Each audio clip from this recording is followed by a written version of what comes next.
Oh, Steve, it's that word again, isn't it? It's consistency, consistency, consistency.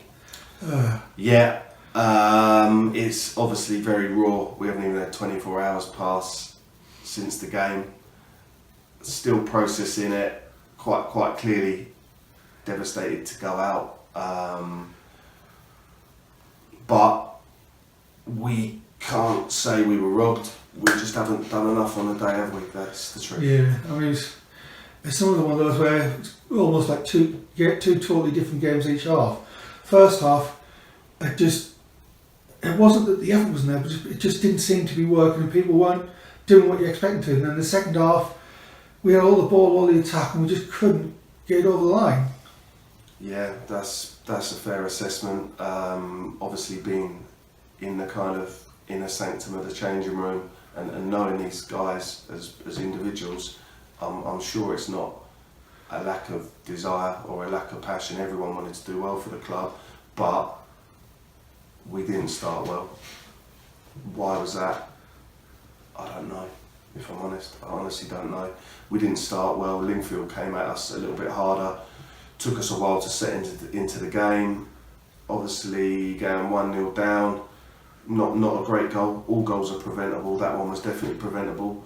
We've missed a bit of a gilt-edged chance with Sidgy's header. You know, I'd say he's done really well to like make the powerful run, but he hasn't quite hit the target. Luke's injury has probably then knocked our momentum a little bit. Well, your momentum had been up from Walden at starting. He's on the team sheet and can't get through.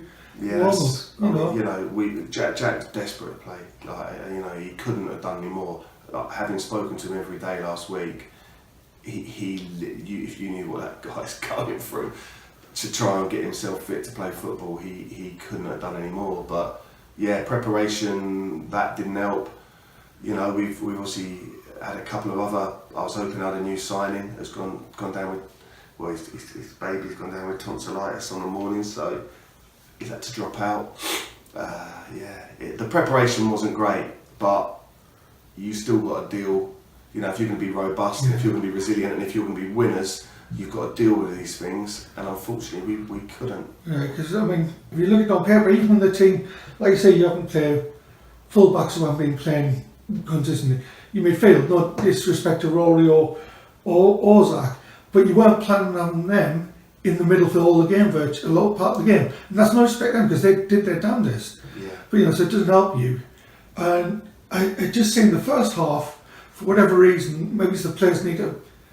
I don't want to slag them off because they're a good group and they were trying, but what was going on that first half? And then the second half, could they have been a bit more clinical? I don't know. Because again, you can't say they weren't trying. That's not the reason. It just wasn't clicking. I think, I made various notes throughout the first half, tactical bits and pieces, but I think the one that I wrote in big writing and underlined 3 times was we just got to do the basics better. I just think Lingfield were a little bit ahead of us in all the kind of basic qualities that you ask for: commitment, anticipation, aggression, and I would say that we definitely dominated the second half in terms of all of those qualities. What we then didn't have was the creativity or the goal or maybe the bravery on the ball to come and just grab hold of the game and turn it in our favour. There was probably 4 or 5 chances. There was probably on top of that 2 or 3 speculative shots. Yeah. But yeah, we just didn't really have. We just didn't have someone grab hold of it and refuse to lose, did we? Yeah, that was it. And I think that part of it was they might think they're a small club, but they're not. Let's be realistic. They're not tiny, they're not a little club. But they had the mentality of where this little club were going to take on this big club and give it our damnedest, and that's what they were doing. They didn't have any of the. Let's be honest. I mean, you're not going to say this, but I say they weren't that great a side, and they didn't have that much other than the goal. I can't remember Nathan even had to catch the ball. Never mind to make a save. And it was like they had the right mentality. Maybe we just didn't that day. I don't know. I think we are definitely viewed as being a very big Step 5 club, and I I think what Lingfield did do very well is they'd installed a kind of mentality within the boys that they knew they had to be up for it, they had to be really on the money, and credit where credit's due, they were. It felt like they was quite aggressive, and then they get the lead, and that's the ideal scenario, isn't it? If you've kind of built your side up to say you're going to have to be really at it today, you're going to have to work, fight for everything, then you get 1-0 up, everyone just gets that kind of renewed verve that it could be our day, especially when we then miss a couple of chances, probably played in their hands a little bit, and that's probably where we've got to be a little bit cleverer, we've got to be a little bit more creative, but we weren't quite clever. I mean, do you, I'm not expecting their names or have a pop at the players individually, but after a game like that, do you go to the players and speak to them and say, look, we need more from you, you didn't play great today? Do you actually address that with them? And look, I don't, like I said, don't name names, don't get anybody else, but do we actually sit down with them and say, that wasn't a good game, you need to do this, this and this? We stayed out on the pitch and had a debrief, which was a general debrief on us as a group. You've got to be careful when emotions are running high, that you don't just antagonise or speak with your head or your heart rather than your head. I've had quite a few correspondences with individuals today, and generally speaking, I've probably got a couple more if I look at my phone now. The general consensus from the boys is that it wasn't good enough. We know we've got to find a way if plan A doesn't work, but it does take a little bit of time. Like we've talked before, our time on the training pitch has been limited. Well, that's what I was going to say. It's all very well saying, well, we need a plan B, but we're still working on plan A, and that's not down to you, that's down for, you walked in just before the season started to a right mess, but up till now we've been playing our pre-season almost. You can't train, we don't have these superstar players, and you were saying about to play the teams above us, there's probably 8-9 teams spending huge money that last season it was just Sheppey and Chatham spending. So maybe we just have to accept we're not, yes, historically we're a big club, and we went to the Vase final and all the rest, but given where we're at that moment, we've got a clubhouse and all this sort of thing, do we have to be realistic and say we're not the big club we think we are by circumstances at the moment, and that puts us in a different position? I mean, you're probably as well placed, if not better than me, to paint the landscape of the situation, and I'm not gonna disagree with what you've just said, but it sounds like a bit of a cop-out and an excuse if I lean on that too much. So I've just got to say that it's a privilege to be entrusted as the manager of Tunbridge Wells. The boys will understand. We often talk about the badge, and we often talk about the fact that we're custodians of that, and we understand the weight that comes with that. Yeah, but doesn't it put you in a position where it's, as fans, don't get me wrong, given the position of Lingfield and the side, we should have beat them yesterday, and we arguably didn't turn up, and it wasn't a great day. But if you put it in the context of the position we're actually in, it's like, well, you can't have plan A and B, because we haven't got plan A yet, and we ain't got all these big. We've got to be realistic that we're going to have games. That's why we're inconsistent. I think that's the thing. It's consistency, not that we can be great one week, crap the next, great crap. It's some of the circumstances that we're faced with aren't ideal, and if we add a little bit more resources for training, for analysis, for equipment, it would be helpful. However, no one has got any divine right to roll up and beat anyone. You look at some of Man United's results this season, you look at Luton nicking points at Liverpool, ultimately that's very disrespectful to the team that you're playing to say we should do that. We should do it because of what? We are what we are right now, and we're a work in progress, and there's quite clearly a lot of work to do, and I always say I want to enjoy this, otherwise what's the point? And sometimes after yesterday that tests that sort of tests you, but we have got to look a little bit bigger picture, and me and the management team have got a goal that we want to work towards, and unfortunately there are going to be some bumps in the road, and this is definitely one of them. But yeah, like I think I've said to you before, I can't get too high or too low, otherwise I'll just be a flipping yo. Yeah, it's like League last week think, oh, we should have beaten Tunbridge Wells easily. It works both ways, Yeah. you know. But I mean, could it have been that you could have, I don't know, looked at your subs or something, tried something different as well? Obviously trying to do things different on the pitch.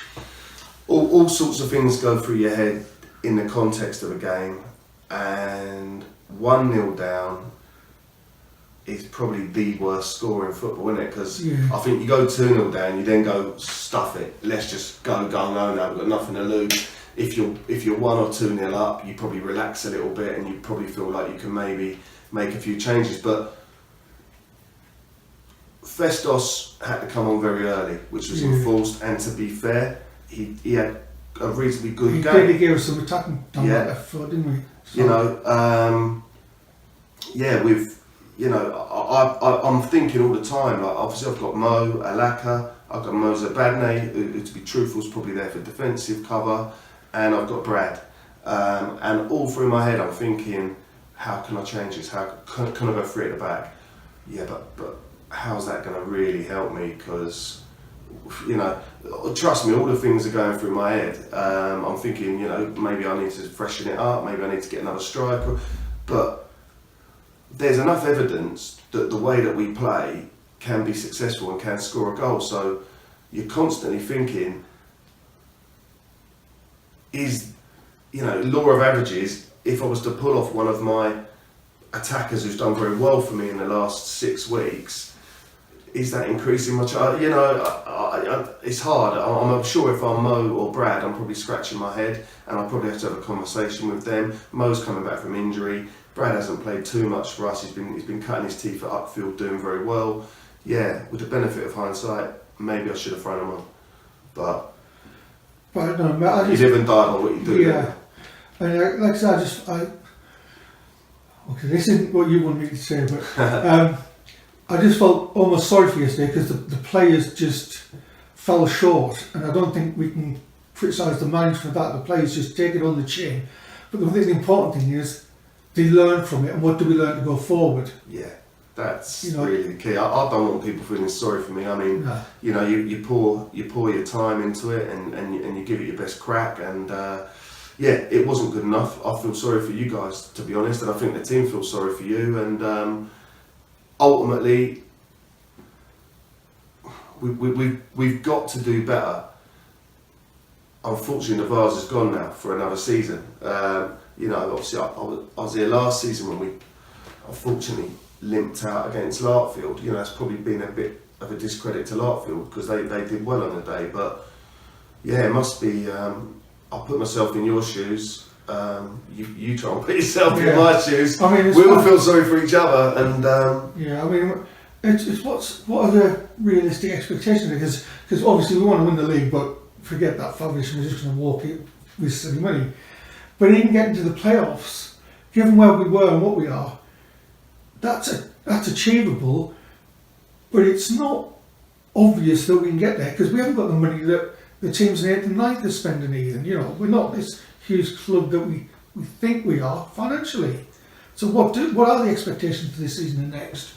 You know, realistically. I personally am looking at it long term.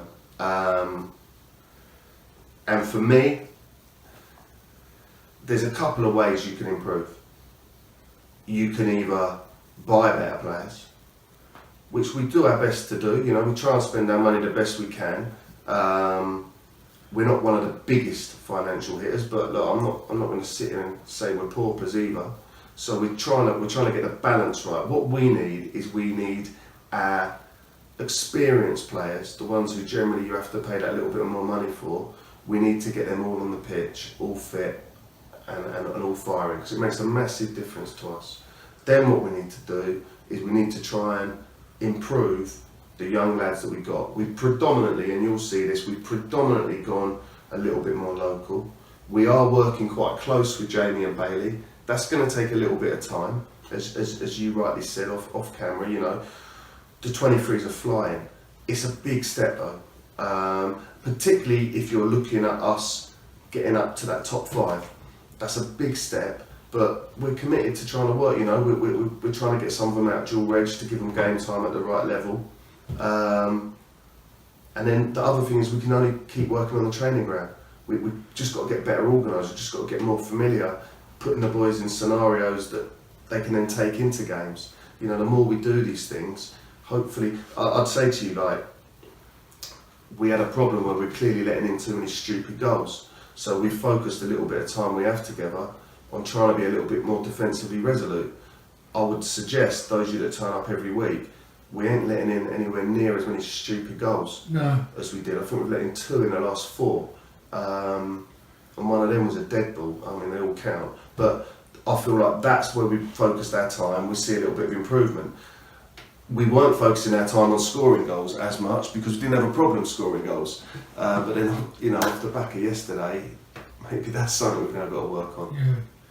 But I mean, realistically, is it just a target, but we've got to be realistic about it.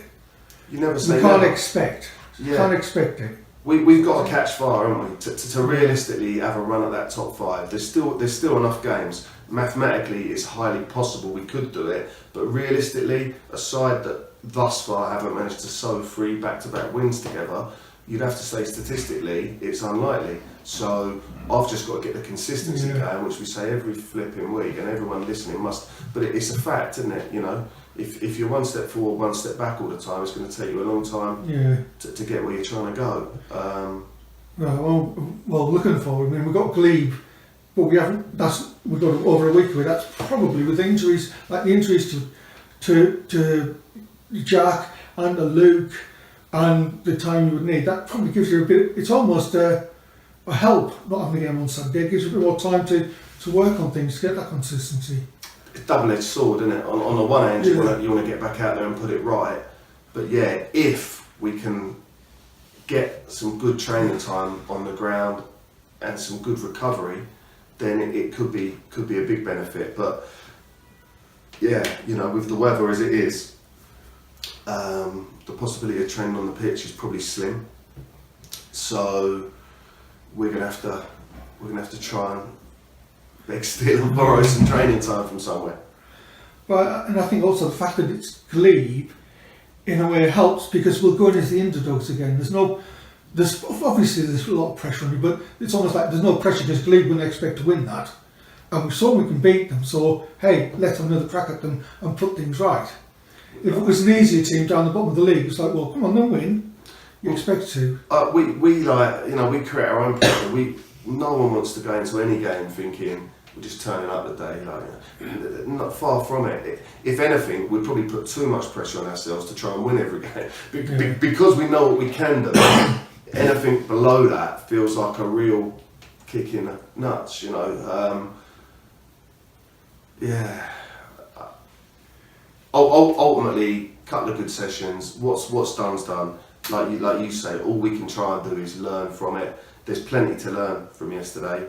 The question is how much time and energy is it going to take for us to get ourselves going the right way? I think, but the point where I would sum it is, we said on the way back in the car, it's a typical, you know, in management, forget what happened. I can't change what happened in the past. All I can do is change what's going to happen going forward.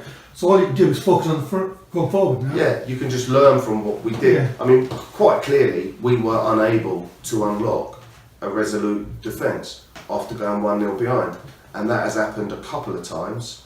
We struggle on tighter pitches with our plan A because there just isn't the space, or we haven't got the quality. And that was a tiny pitch. Yeah, it's tight. It was tight, as was Lordswood, and perhaps that's why the games look very similar. But yeah, that's 2 now. Like I've actually had a look at the next 10, 12 games, and yeah, predominantly the ones that I know, I'll be honest, I don't know too much about VCD's pitch, but predominantly we seem to have home games or some of the bigger away pitches, so maybe that will help us. But likewise, we've got to be a bit cleverer, you know, we have got to find a way of unlocking defences when we can't get round the back of them. Well, let's hope we got the time between now and league to come out with a clever performance then. Exactly that, and Brilliant. yeah, onwards and upwards. Thanks for being so honest, cheers. Yeah.